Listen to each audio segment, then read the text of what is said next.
Assalamualaikum warahmatullahi wabarakatuh, para pemirsa budiman. Baiklah, pada hari ini kita bisa berjumpa kembali. Puji syukur kita kepada Allah Subhanahu wa taala yang telah memberikan nikmat kita sehat dan nikmat kita bisa bertemu kembali dan belajar bareng lagi. Di kali ini kita akan belajar tentang apa sih fungsi hadis terhadap Al-Quran itu sendiri. Oke. Yang pertama kita harus ngerti dulu nih apa sih hadis itu. Kemarin kita sudah belajar hadis adalah segala sesuatu yang melekat dari Nabi kita, Nabi Muhammad SAW, dari segala perbuatannya, perkataannya, gerak-geriknya, dan seterusnya. Dan juga yang melekat pada dirinya. Nah, Al-Quran itu sendiri adalah wahyu ilahi yang diwahyukan kepada Nabi Muhammad untuk umatnya, yaitu umat Islam. Jadi Al-Quran sebagai kalamullah atau perkataan Allah atau wahyu Allah itu dipercayakan kepada Nabi Muhammad. Nah, Nabi Muhammad itu tentu saja orang yang paling ngerti terhadap Al-Quran.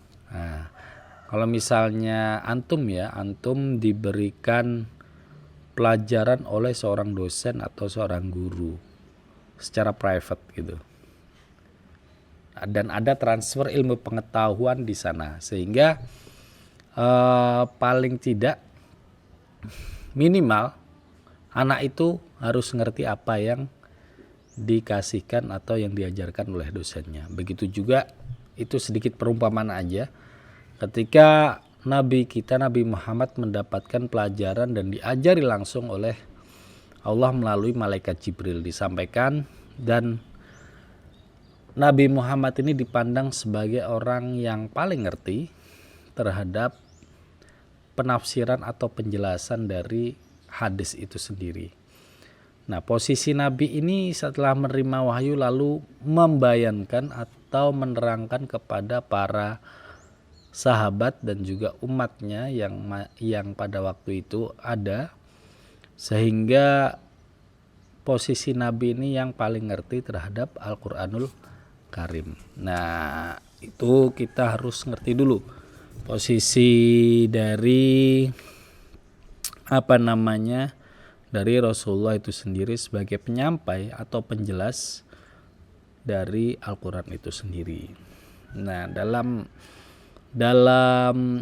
agama Islam itu ada beberapa sumber hukum yang dijadikan sumber dalil yang dijadikan, diantaranya adalah Al-Quran itu sendiri. Yang kedua adalah sunnah. Jadi sunnah itu menempati urutan nomor 2, setelah itu ijma, kias, ada yang tidak sepakat kias juga, dan baru habis itu ijtihad.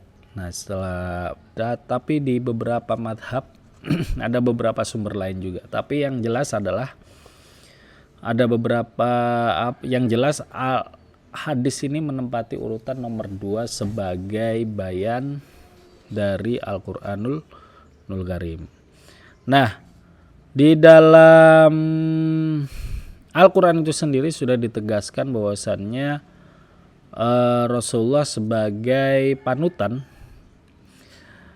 Bismillahirrahmanirrahim. Man yuti rasulah faqad ata Allah. Barang siapa yang mentaati Rasul maka sesungguhnya dia telah mentaati Allah. Wa man atakumur rasulu faghudu wa man hakum anhu fantahu. Surat Al-Hasyr. Apa yang diberikan Rasul kepadamu maka terimalah dia, dan apa yang dilarang bagimu maka tinggallah dia. Jadi ini mandat yang diberikan Allah kepada Rasulullah sebagai panutan atau sebagai sumber hukum kedua. Dan juga di surat An-Nisa, ya ayyuhalladzina amanu atiullaha wa atiur rasul wa ulil amri minkum fa in tanaza'tum fi syai'in fardu ilallahi war rasuli. Nah, itu juga bahkan di sini kalau misalnya Anda berselisih pendapat sesuatu maka kembalilah kepada Al-Quran dan As-Sunnah. Itu menjadi 2 sumber utama yang paling valid. Oke, fungsi hadis terhadap Al-Quran yang pertama yaitu sebagai bayan. Bayan itu artinya menjelaskan, seperti halnya dalam Al-Quran, keterangan-keterangan mukjizat dan kitab-kitab. Dan kami turunkan kepadamu Al-Quran agar kamu menerangkan kepada umat manusia apa yang telah diturunkan kepada mereka dan supaya mereka memikirkannya. Surat 16 ayat 44. Nah, penjelas itulah yang menjadikan atau bayan Rasulullah terhadap Al-Quran itu. Jadi kita nggak bisa memahami Al-Quran tanpa ada bayan atau penjelas dari Rasulullah. Oleh karena itu diantaranya yaitu Al-Quran itu kan sifatnya am atau sifatnya itu kulli atau umum. Sedangkan hadis itu bersifat juz'i atau terperinci. Oleh karena itu menjelaskan yang terperinci. Di antaranya adalah Al-Quran telah menghalalkan makanan yang baik dan mengharamkan yang kotor. Ini surat di dalam Al-Quran. Tapi bainahuma di antara yang di antara kedua itu ada yang syubhat, samar-samar. Makanya nggak diperinci apa yang dimaksud dengan kotor, apa yang dimaksud dengan ada yang halal, ada yang mengharamkan yang kotor-kotor. Nah, ini maksudnya gimana? Harus Rasulullah menerangkan ada istilah halal dan haram, ada yang boleh dan tidak boleh. Hurrima alaikum, nah itu sudah menjadi kalimat yang diharamkan. Atau halallahu, nah itu adalah istilah-istilah halal dan haram. Di antaranya yang tidak boleh yaitu haram hewan-hewan yang buas yang mempunyai taring. Nah, ini kan segala sesuatu yang punya taring, yang buas, hewan besar atau hewan kecil, pokoknya yang ada taringnya itu nggak boleh. Kayak burung itu juga punya kuku, terus singa, anjing dan seterusnya. Lalu juga mengharamkan keledai jinak. Kenapa? Karena keledai jinak yang bukan keledai hutan ya. Keledai jinak dalam jurnal ini juga dikatakan bahwasannya termasuk binatang yang kotor. Nah, itu dia. Terus yang kedua, contohnya juga Al-Quran telah menghalalkan segala minuman yang tidak memabukkan dan mengharamkan yang memabukkan. Oleh karena itu yang segala yang memabukkan, mau dia pakai alkohol, nggak ada alkohol, mau dia kayak tuak labu, tuak ubi, tuak kedelai, nah ini yang difragmentasi, dipendem lama terus ada efek ngefly-nya itu bikin mabuk, nah itu nggak boleh.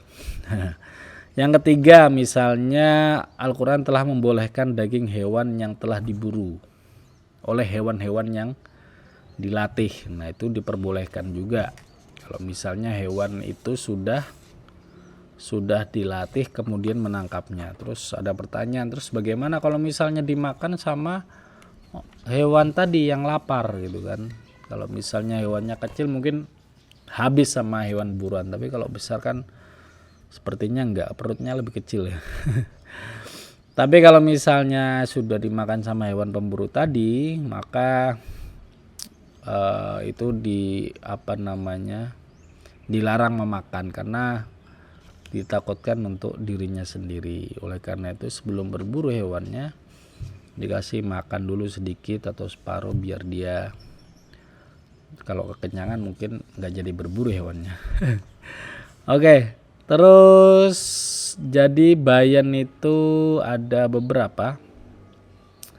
Ada bayanut takrir jenis pertama. Jenis pertama bayanut takrir itu gimana sih? Bayanut takrir itu adalah berfungsi menetapkan, mengokohkan dan juga apa yang ditetapkan oleh Al-Quran. Jadi memantapkan lah. Yang penting ini mendukung apa yang sudah dijelaskan oleh Al-Quran, dan penjelasannya dalam Al-Quran ini apa istilahnya dijelaskan dalam Al-Quran ini sudah sudah jelas, maknanya sudah jelas di dalam Al-Quran. Seperti halnya faman syahida minkum syahra falyasumhu. Dalam Al-Quran, barang siapa yang menyaksikan bulan Ramadan maka hendaklah saum. Nah, pertanyaannya adalah menyaksikannya itu gimana? Ditegaskan oleh Rasulullah, sumu liru'yatihi wa aftiru liru'yatihi. Saumlah kalian karena melihat tanda awal bulan Ramadan, dan berbukalah kalian karena melihat tanda awal bulan Syawal. Maksudnya berbuka di sini wa aftiru itu membatalkan wudhu ya, bukan buka puasa waktu maghrib ya. Nah, itulah yang disebut bayanut takrir, karena Al-Quran sudah jelas, selalu diperjelas lagi oleh al-hadis tentang Shaum ar-Ramadan. Yang kedua adalah bayanut tafsir. Bayanut tafsir ini yaitu menjelaskan yang maknanya samar, merinci ayat yang maknanya global. Nah, tafsir namanya juga tafsir itu kan memperinci ya, menjelaskan yang lebih rinci lagi. Nah, ini ada 3 jenis. Yang pertama adalah tafsirul mujmal. Tafsir mujmal merinci ayat yang masih global. Mujmal itu global ya. Tabyinu mushtarak, dan yang ketiga takhsisul am. Oke, kita bahas yang tafsirul mujmal. Yang pertama adalah tentang sholat. Nah, di dalam ayat Al-Quran itu kan kita sering waqimus sholata wa atuz zakata. Jadi kita diperintahkan sholat, tapi kita nggak tahu bagaimana sholat itu. Di dalam Al-Quran tidak dijelaskan.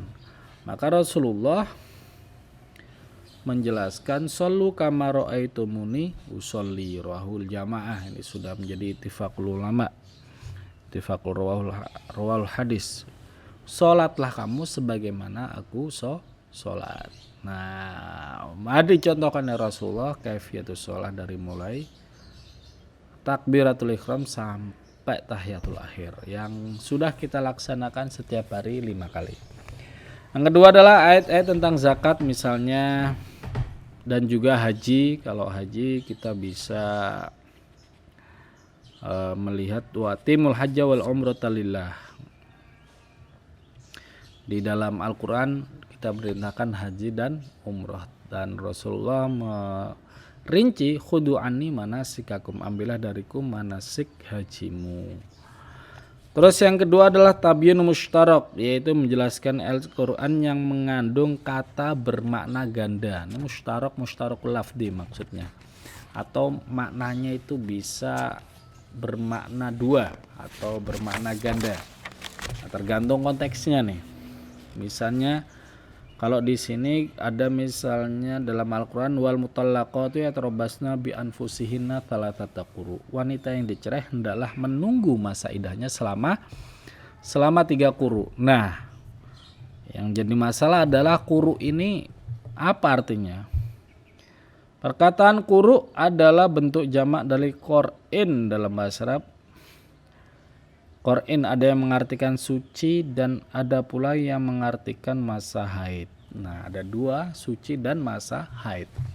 Sedangkan dalam di dalam hadis Rasulullah, tolakul amati tatliqtani wa iddatuhuma haidutani. Tolak hamba sahaya ada 2 dan iddahnya 2 kali haid. Rawahu Abu Dawud dan Tirmidzi. Darul Qutni, dalam ketentuan hukum hamba saya itu berlaku setengah dari orang merdeka. Jika hadis ini menetapkan 2 kali haid, maka pendapat sebagian perkataan haidotani itu merupakan penjelas dari Qur'an yang mushtarak. Sehingga kesimpulannya adalah wanita yang dicerai itu masa iddahnya 3 kali ya, salah satu quru'in. Dan yang ketiga adalah takhsisul am. Takhsisul am itu adalah sunnah yang mengkhususkan atau mengecualikan ayat yang bermakna umum. Namanya ta'am itu umum, takhsis itu mengkhususkan. Ya. mengkhususkan atau mengecualikan ayat yang bermakna umum. Contohnya hurrimat alaikul maitata waddama walahmal khinzir. Diharamkan atasmu bangkai, darah dan daging babi. Ini tidak ada kecuali semua bangkai dan darah diharamkan untuk dimakan. Sunnah, maka Rasulullah mentaksis atau mengecualikan darah dan bangkai tertentu. Hurimat alaikum maitata waddamu walahmal khinzir. Nah, ini yang dimaksud darah itu apa? Nah, maka Rasulullah bersabda, uhilat lana maitatani wadamani fa amal maitatani al-hutu wal jaradu wa amad damani fal kabidu wat tohalu. Macam dua bangkai dan darah, yang dimaksud dua bangkai adalah bangkai ikan dan bangkai belalang. Nah, ini ikan ini halal nih, meskipun bangkainya mau gimana, kita mau makan. Kasihan nelayannya, nggak bisa cari ikan, harus bawa akuarium besar gitu kan, sampai darat, sampai kita ke rumah itu harus dalam keadaan hidup baru kita sembelih dengan bismillah. Wah, repot sekali. Maka Rasulullah memberikan kemudahan, bangkainya ikan itu halal. Dia sudah mati dibawa ke darat, mati itu halal darahnya, halal bangkainya. Kalau kita harus menyembelih kayak ayam, kayak kambing, itu sungguh merepotkan karena kita harus membawa menggunakan air, bawa akuarium, bawa ember dan lain sebagainya. Nah, dia harus dalam keadaan hidup. Wah, itu sulitnya luar biasa nih. Mancing dari laut diambil aja itu sudah sepersekian menit aja sudah mati karena tidak bisa berenang. Jadi itu yang dibolehkan. Yang nggak boleh itu apa? Darah ati dan darah limpa, itu tidak boleh, karena itu tidak dibolehkan. Terus yang terakhir adalah dari bayanut tabdil. Nah, bayan tabdil ini memang agak nggak semua para ulama ini sepakat dengan bayanut tabdil. Bayanut tabdil itu maksudnya kalau di ilmu tafsir itu nasih waman mansuh, atau mengganti hukum yang telah lewat masa berlakunya. Jadi Al-Quran menasah atau mengganti hukumnya terhadap maksud saya hadis mengganti ayat Al-Quran dalam masalah hukum. Nah, ini yang banyak juga yang tidak setuju. Tapi juga ada yang setuju, diantaranya yaitu contohnya adalah dalam bab zakat pertanian. Dalam ayat Al-Quran itu tidak diterangkan batasan nisab zakat. Tapi Rasulullah memberikan batasannya biar nggak bingung umatnya. Laisa fi maduna khamsati ausuqin sodakotan. Tidak ada kewajiban zakat dari hasil pertanian yang kurang dari 5 wasak. Nah, ini 5 wasak nih menjadi batasan dari zakat pertanian tersebut. Nah, ini adalah fungsi Al-Quran fungsi hadis terhadap Al-Quran, dan tentu saja berimplikasi besar bagi umat Islam. Kalau dalam Islam, hadis itu menjadi sumber hukum kedua setelah Al-Quran. Nah, itu fungsinya. Dan ini pun beberapa imam, jadi ini beberapa imam juga berbeda pendapat dalam pembagiannya, tetapi perbedaan tersebut hanya perbedaan tanawu ya, bukan tarodud, bukan perbedaan yang kontradiksi, tapi hanya pembagiannya aja. Di antaranya yaitu ada Imam Malik menambahkan ada bayanut tafsir. Bayan tafsir terhadap Al-Quran itu maksudnya menguraikan ayat-ayat Al-Quran yang memerlukan penjelasan secara mendalam. Jadi ayat Al-Quran yang ringkas tetapi Al-Quran menjelaskannya, seperti halnya Isra Mi'rajnya Nabi Muhammad. Di dalam Al-Quran tidak jelaskan, tapi itu digambarkan di dalam hadis dan disaksikan oleh Abu Bakar. Nah, ada Ibnul Qayyim, ada juga Imam Syafi'i yang memberikan pandangan-pandangan yang lebih. Tetapi saya pikir yang bayan